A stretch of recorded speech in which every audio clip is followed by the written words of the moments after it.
Shalom, selamat pagi Amang Inang dan keluarga. Kita bertemu kembali renungan Carpe Diem HKBP Bumi Anggrek hari Senin tanggal 17 Juli 2023. Sebelum kita merenungkan firman Tuhan, kita bernyanyi dari buku ini nomor 707 ayat 3.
Firman Tuhan tertulis dalam 2 Timotius pasal 1 ayat 7. Sebab Allah memberikan kepada kita bukan roh ketakutan, melainkan roh yang membangkitkan kekuatan, kasih, dan ketertiban.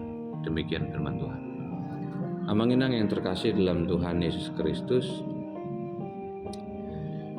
sejarah gereja membuktikan gereja ada karena sebuah perjuangan dari para tokoh gereja tentunya. Bukankah perjuangan mereka muncul karena kerinduan untuk bersekutu, berhimpun sebagai kumpulan orang percaya yang kemudian disebut gereja. Gereja yang dimulai dari rumah-rumah, iman keluarga membentuk kehidupan persekutuan orang percaya yang disebut gereja, dan mengembangkan sebuah pesan ada nilai yang sedang dikejar. 2 Timotius pasal 1 mengingatkan kita akan sebuah perjuangan itu. Perjuangan yang tulus yang dikatakan oleh Paulus kepada Timotius, yang memang ditujukan kepada Timotius sebagai seorang pelayan. Timotius diingatkan kembali di mana iman yang tulus dan ikhlas, iman yang pertama-tama hidup di dalam diri Timotius lahir dari neneknya Lois dan ibunya Eunike. Dan keyakinan itulah yang dikatakan oleh Paulus bahwa iman yang hidup di dalam keluarga tentunya berdampak besar terhadap keadaan dan perkembangan seorang anak. Jika Paulus mengingatkan sebab Allah memberikan kepada kita bukan roh ketakutan, berbanding terbalik dengan yang diharapkan manusia, ternyata Tuhan memberikan kebangkitan. Ada roh yang meningkatkan kualitas diri, kebesaran hati, dan kedisiplinan. Iman yang pertama hidup dalam diri Timotius berasal dari keluarga. Jika hari ini Paulus mengingatkan kita tentang peran gereja, gereja seharusnya mengingatkan tentang ketertiban. Di tengah kesedihan, pergumulan pribadi lepas pribadi,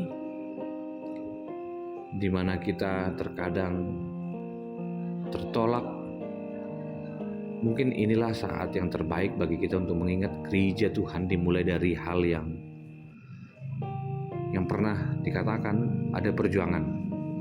Iman yang terbentuk di tengah keluarga akhirnya rindu dalam persekutuan yang besar yang disebut gereja. Jadi seperti pergumulan dan penguatan kembali kehidupan keluarga sebagai pondasi berdirinya gereja Tuhan. Beberapa hari yang lalu, hari Sabtu dan Minggu, telah dilaksanakan camp remaja yang dihadiri kurang lebih 90 orang. Mereka menikmati acara itu.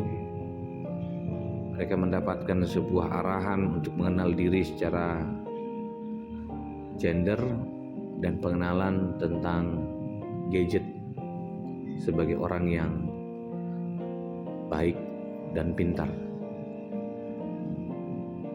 Di sisi lain, mereka diingatkan untuk berefleksi bahwa semua yang telah terjadi dalam pergumulan pubertas mereka mempunyai Allah yang bersahabat, yang mendampingi mereka. Kini saatnya bagian keluarga melanjutkan pelayanan itu, untuk mengingatkan bahwa mereka mempunyai Allah yang menginginkan mereka hidup tertib, berkembang, dan mengalami pertumbuhan. Jika keluarga semakin kokoh dalam iman percaya kepada Tuhan, undangannya, kuatlah sebagai keluarga, dan kehadiranmu di gereja sebagai keluarga yang humble, yang menghasilkan sifat respek terhadap kehidupan, yang menghargai pengharapan. Biarlah kehadiran gereja Tuhan dimanapun dia berada, dia hadir dengan sebuah rasa hormat dan rendah hati. Yang terakhir, saya ingin mengajakmu amangenam. Mari kembali hayati peran sebagai keluarga. Jangan biarkan semangat, iman, dan kerinduan yang telah diperjuangkan oleh orang tua, perjuangkan para tokoh-tokoh gereja secara umum dan secara khusus AKBP Miangrek. Mereka yang telah berjuang untuk mengajarkan kesetiaan, keteladanan, dan kerinduan, dan orang tua yang telah berjuang untuk keberadaan hari ini. Mari untuk kaum anak-anak, perjuangkan, jangan sia-siakan perjuangan orang tua. Biarlah itu bukan hanya tinggal sejarah yang hanya dikenang, tapi kehadiran gereja dan pembinaan yang telah diadakan bukan hanya untuk sejarah yang tertulis, tapi sejarah yang hidup sebagai pengingat bahwa Tuhanlah yang menjadi sumber kekuatan kita dahulu, kini, dan selama-lamanya. Dan roh di dalam keluarga bukanlah roh ketakutan yang keluar, melainkan kebangkitan, kasih, dan ketertiban yang mengajak setiap orang untuk berekspresi, melampaui pandangan orang terhadap seseorang, dan menemukan Allah yang berjuang. Mari berjuang bersama dengan roh yang membangkitkan hidup untuk bersaksi kepada dunia. Selamat beraktivitas. Biarlah roh Tuhan menyala-nyala dalam hati kita dan hidup kita masing-masing. Terima kasih Tuhan untuk firman-Mu. Terima kasih roh yang Tuhan berikan kepada kami. Kiranya roh itulah yang menuntun kami untuk mampu berekspresi, melakukan apa yang Tuhan kehendaki, dan kami boleh menyenangkan Tuhan. Dan kami percaya Tuhan memberkati masa depan yang penuh harapan. Kasih anugerah dari Kristus Yesus, kasih dari Allah Bapa, dan persekutuan dengan Roh Kudus memberkati dan menyertai-Mu senantiasa. Amin.